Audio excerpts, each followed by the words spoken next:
हरि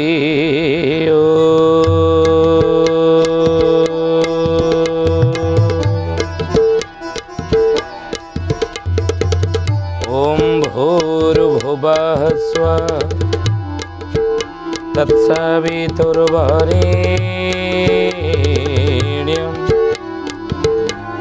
भर्गो देवस्य धीमहि धियो यो नः प्रचोदयात्।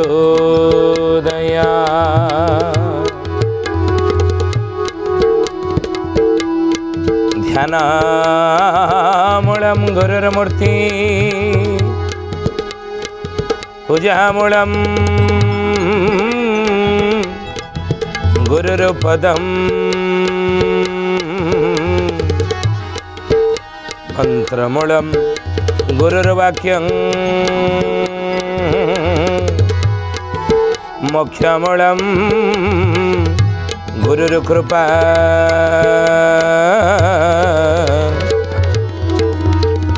मोक्षमूलं गुरुर्कृपा। बोलिए महापुरुष अच्युतानंद जी की जय। शुद्धि जानी ज्ञानी गुणी मंडली आज मालिका वचन को आपण मानक स्वागत जनाऊँ। आज मालिका वचन रे आमे आलोचना करिया जाऊँचे महापुरुष अच्युतानंदर मालिकार नाम है शिवकल्प नवखंड निर्घंटर एकादश निर्घंटर पद कौन अच्युतानंद लिखिले कले शकुल बेओसा सकले ते जीवे आन अधिकारे माती आन अधिकारे माती हे सुजने अनधिकारे माती वाणिज्य बढ़िब मूला बढ़ी जीव दुर्दिने पाइब राति सोना सुजने गुणी बेड़ काल आसी लाणी हे सुण सुजने गुणी। अच्युतानंद महापुरुष कहले कहले बाबूरे स्वकूल बेउसा सरबे तेजीबे आन अधिकारे माती जार जो अधिकार बुझिले जनकर अधिकार कौन ना चुट्टी काटिबा। ध्यान देवे कथा पर हे ज्ञानीगुणी मंडली मालिकार जहाँ आलोचना होती जहाँ लेखा अच्छी महापुरुष 600 वर्ष तले कागज कलम जो उद्भावन हो नाला तालपत्र लेखनी जहाँ लिखी से विषय आम आलोचना करुचु आम या लिखिनु महापुरुष लिखिं तेणु महापुरुष लिखिं कौन ना स्वकूल बेउसा सरबेते जीवे जड़े बारिकर कूल बेउसा कौन चुटी काटिबा कौलिक वृत्ति जहाँ कहते कूल बेउसा कहले कौन कौलिक वृत्ति स्वकूल बेउसा माने कौलिक वृत्ति चुट्टी काटिबा सेलून टे कर चुट्टी काटब लोक मानकर तेणु समस्ते भगवान कृष्ण गीतार परा कही अर्जुन कौन बुझेले कुरुक्षेत्र में गीता ज्ञान देला बेले हे अर्जुन चातुर्वर्णमया सृष्ट गुण कर्म विभाग अर्जुन मु चारिटा जाति तैयारी करिछि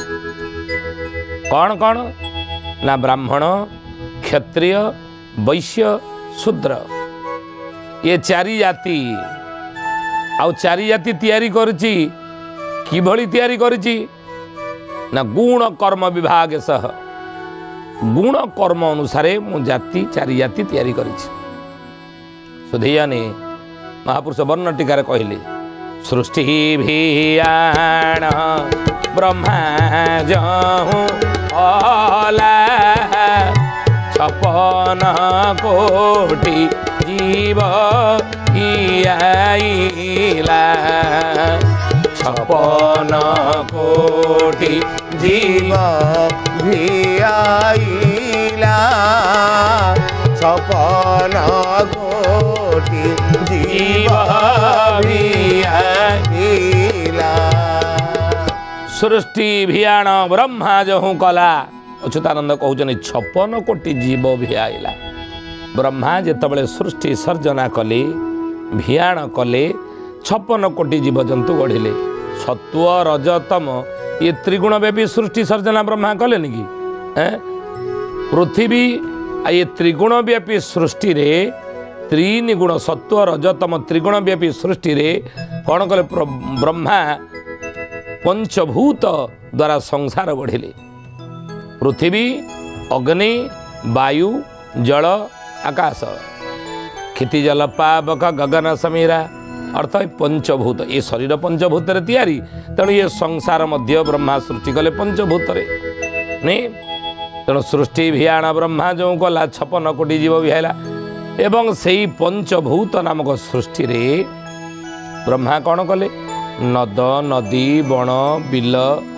उद्भिज अंडज स्वेदज शेष मनुष्य नहीं मनुष्य सृष्टि कले 56 कोटी जीवजंतु सृष्टि कले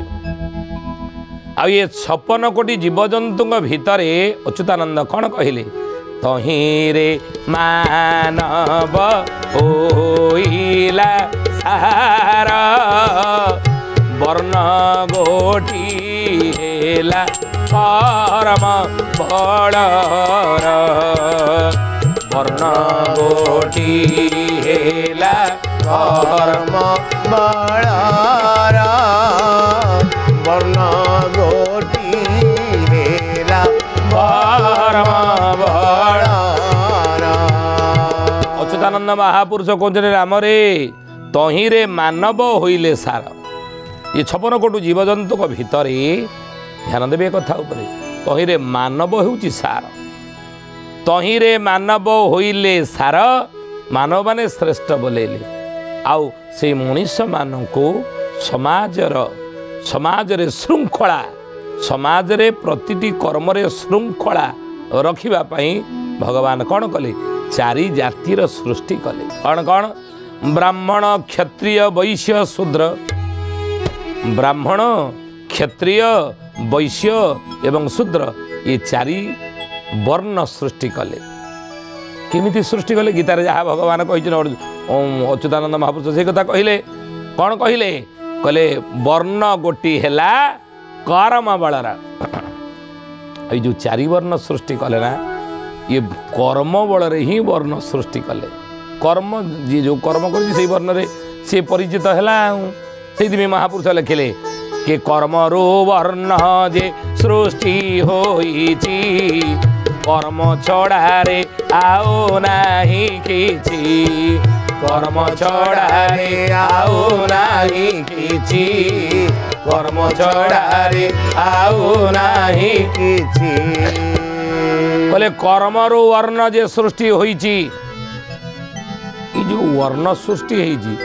किमिति ना कर्मरो वर्ण जे सृष्टि होइछि महापुरुष लिखिले कर्म छड़ाओ नाही रे किछि कर्म छड़ाओ किछि नाही वर्ण कर्मरो कि तार से कथा कहले चातुर वर्ण मया सृष्टा गुण कर्म विभाग सह भगवान कहले से महर्षि मनु संहितार लिखिले कौन ना जन्म ना जायते शूद्र संस्कारात् दिव्योच्यते वेदाभ्यास भवेत विप्र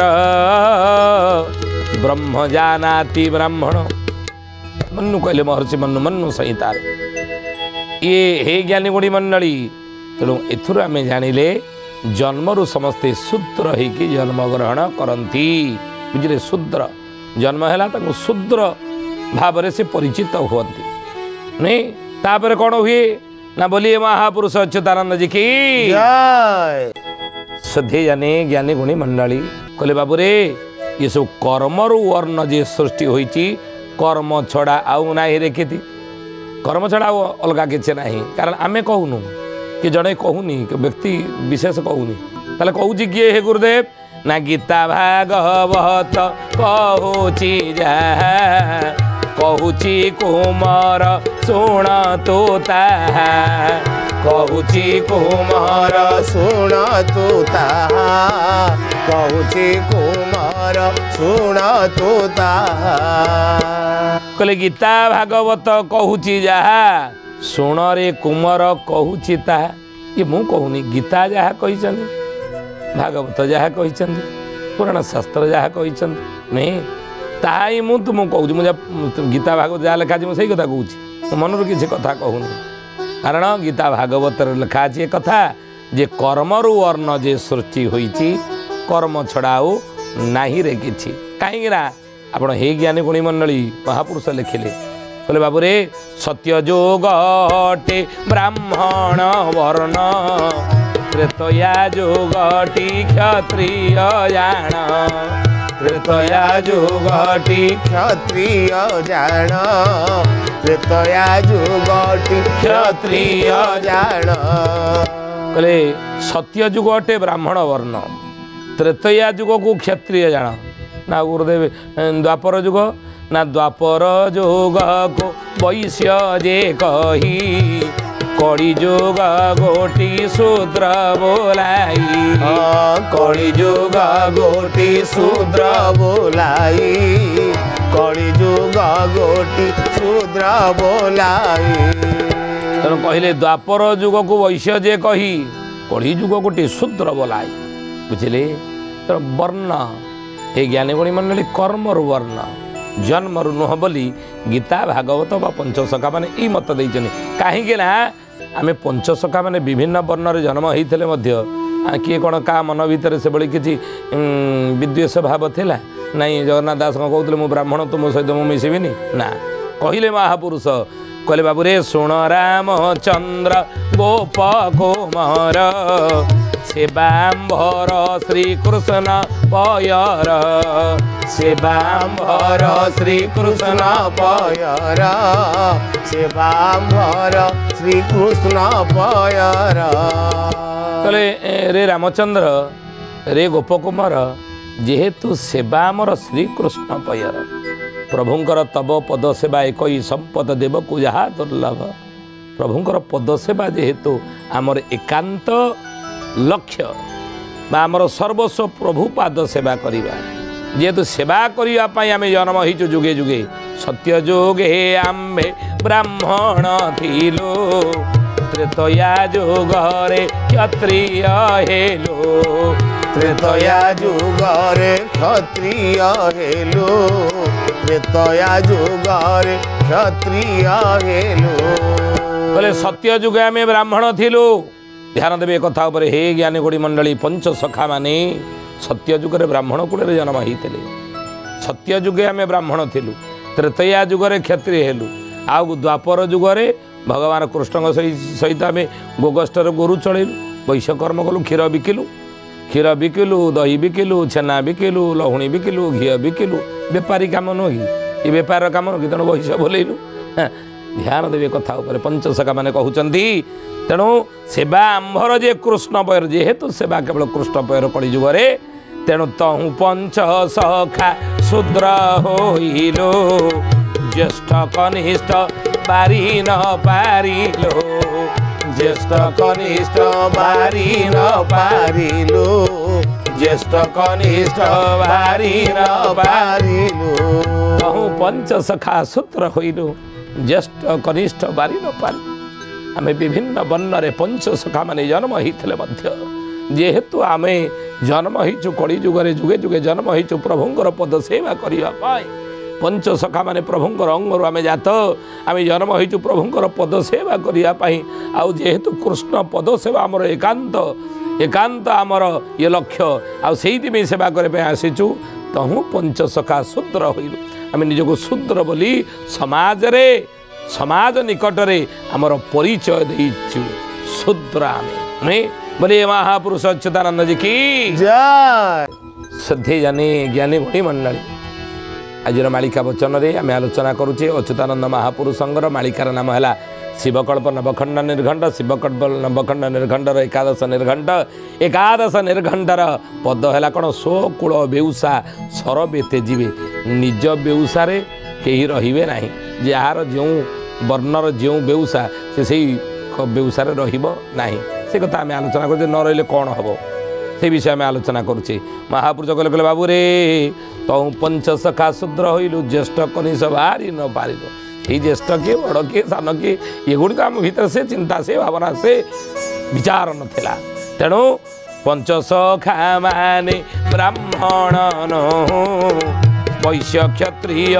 ଅବାହେ ବୋକାହୁଁ ବୈଶ୍ୟ କ୍ଷତ୍ରିୟ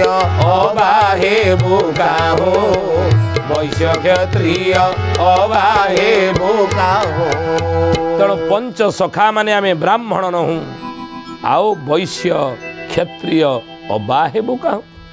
ଯେହେତୁ ଆମେ ବ୍ରାହ୍ମଣ ନୁହଁ ଆଉ ବୈଶ୍ୟ କ୍ଷତ୍ରିୟ ବା କାହିଁ ହେବୁ। ତେଣୁ ପଞ୍ଚସଖା ଶୂଦ୍ର ହୋଇଲୁ ଜ୍ୟେଷ୍ଠ କନିଷ୍ଠ ବାରି ନ ପାରିଲୁ। ସେଇଥିପାଇଁ ଆମେ ପଞ୍ଚସଖା ନିଜକୁ ଶୂଦ୍ର ବୋଲି କହୁଛୁ। କାହିଁକି ନା ଶାସ୍ତ୍ର କହନ୍ତି ସମସ୍ତେ ଯେ ଏକ ଜାତି ଜ୍ଞାନ ବଳେ ଜବାବୁ ଜ୍ଞାନ ବଳେ ଯା ସଂସାର ଚଳିବା ପାଇଁ କରିଛି ବାଣିଜ୍ୟ ବାବୁ କରିଛି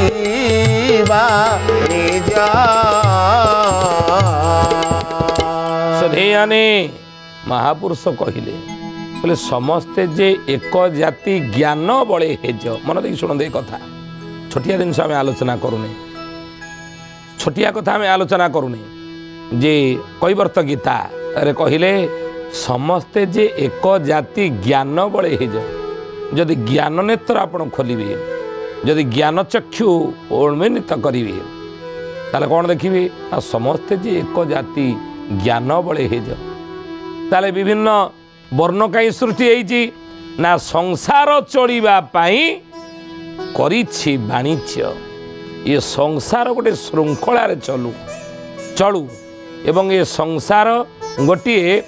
ବ୍ୟବସ୍ଥା ଭିତରେ ଚାଲୁ ଅବ୍ୟବସ୍ଥା ସୃଷ୍ଟି ନ ହେଉ। ସାମାଜିକ ଶୃଙ୍ଖଳା ପାଇଁ ସେଇଥିପାଇଁ ବର୍ଣ୍ଣର ସୃଷ୍ଟି ହୋଇଛି। ଆଉ ସେଇ ବର୍ଣ୍ଣ ଯେଉଁ ସୃଷ୍ଟି ହେଇଛି କ'ଣ ମହାପୁରୁଷ କହିଲେ କର୍ମରୁ ବର୍ଣ୍ଣ ଯେ ସୃଷ୍ଟି ହୋଇଛି କର୍ମ ଛଡ଼ା ଆଉ ନାହିଁ ରେ କିଛି। କାରଣ ଆହାର କେତେବେଳେ ଜଣେ ନିନକର କେତେବେଳେ ହେବ ଭଗବାନ କୃଷ୍ଣ ଦେଖନ୍ତୁ ଭଗବାନ କୃଷ୍ଣ ଏ ଜ୍ଞାନୀଗୁଣୀ ମଣ୍ଡଳୀ ଶୁଦ୍ଧିଜନ ଯେତେବେଳେ ଜନ୍ମ ହେଲେ ବୈଶ୍ୟ କୂଳରେ ଜନ୍ମ ହେଲେ ନାଇଁ ଜ୍ଞାନୀଗୁଣୀ ମଣ୍ଡଳୀ ଶୁଦ୍ଧିଜନୀ ହେଲେ ମଧ୍ୟ ଗୀତା ଜ୍ଞାନ ଦେଲେ ବ୍ରାହ୍ମଣ ଭଳିଆ। ବ୍ରାହ୍ମଣ କ'ଣ ବ୍ରାହ୍ମଣ କି ନା ଯିଏ ଜ୍ଞାନୀ ବ୍ରାହ୍ମଣ କି ନା ଯିଏ ପରୋପକାରୀ ବ୍ରାହ୍ମଣ କି ବେଦାଭ୍ୟାସ ଭବେ ବ୍ରହ୍ମ ଜାନତି ବ୍ରାହ୍ମଣ ଯାହାଠାରେ ବ୍ରହ୍ମ ଜ୍ଞାନ ରହିଛି ବ୍ରହ୍ମଙ୍କ ସମ୍ବନ୍ଧରେ ଯିଏ ଅଗାଧ ଜ୍ଞାନର ଅଧିକାରୀ ବ୍ରହ୍ମଙ୍କ ସମ୍ବନ୍ଧରେ ଯାହାର ଜ୍ଞାନ ରହିଛି ଆତ୍ମା ପରମାତ୍ମା ଜ୍ଞାନ ତାକୁ ବ୍ରାହ୍ମଣ କହିବା। ତେଣୁ ସେଇ ବ୍ରାହ୍ମଣ କର୍ମ କଲେ ପ୍ରଭୁ କେଉଁଠି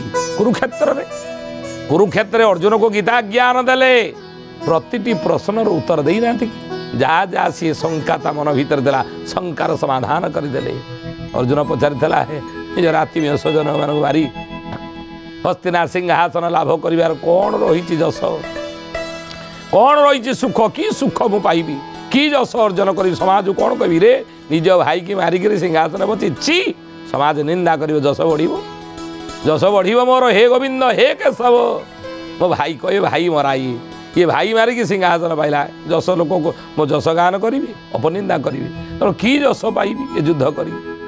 ଆଉ କି ଖ୍ୟାତି ଯଶ କୀର୍ତ୍ତି ମୋର ବଢ଼ିବ କି ସୁଖ ମୋତେ ମିଳିବ ସବୁବେଳେ ଆତ୍ମଗ୍ଲାନିରେ ମୁଁ ଜଳି ଦଗ୍ଧୀଭୂତ ହେଇଯିବି ମୁଁ କାହିଁକି ସବୁବେଳେ ଆତ୍ମଗ୍ଲାନି ମୋତେ ଲାଗିବ ଆତ୍ମସନ୍ତୋଷ ମିଳିବନି ଆତ୍ମ ଅଶାନ୍ତି ଭିତରେ ମୁଁ ରହିବି। ତେଣୁ ଦରକାର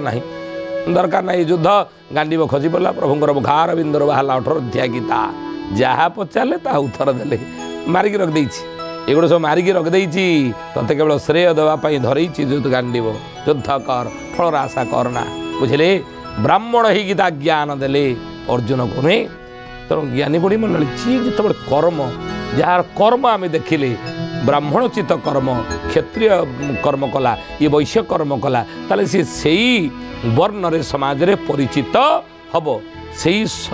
ସେଇ ବର୍ଣ୍ଣର ସମାଜରେ ସମ୍ମାନ ପାଇବ ସେ ବର୍ଣ୍ଣର ସେ ସମ୍ମାନ ପାଇବ ସେ ବର୍ଣ୍ଣରେ ପରିଚିତ ହେବ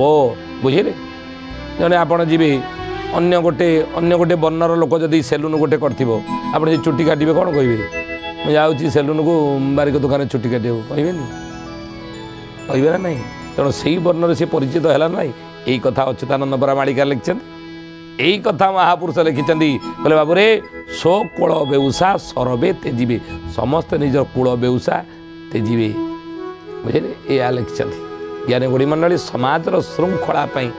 समाज रे गोटे व्यवस्था बनी रही ये सब वर्ण कर्मरु आ से वर्णटी कर्मरु ही यही कथा को आप भल भाव ग्रहण करनी ग्रहण करने आउ समाज अव्यवस्था हेनी परस्पर भितर द्वंद्व उच्च नीच भेदभाव ये कौन रहा बुझे सधे ज्ञानी गणिमंडली आज तो समय होती तो आसंत बाणी की विराम देवा प्रभुंर नाम नहीं जय अच्युत जय अच्युत जय अच्युत बोल जय अनंत जय अनंत जय अनंत बोल रे जय अच्युत जय अच्युत जय अच्युत बोल रे जय अनंत जय अनंत जय अनंत बोल रे मन बोल रे जगन्नाथ बोल रे बोल रे मन बोल रे बलराम बोल रे मन बोल रे जसोवंत बोल रे बोल रे मन बोल रे जसोवंत बोल रे जय अच्युत जय अच्युत जय अच्युत जय अच्युत बोल रे जय अनंत जय अनंत जय अनंत बोल रे जय अच्युत जय अच्युत जय अच्युत बोल रे जय अनंत जय अनंत जय अनंत बोल रे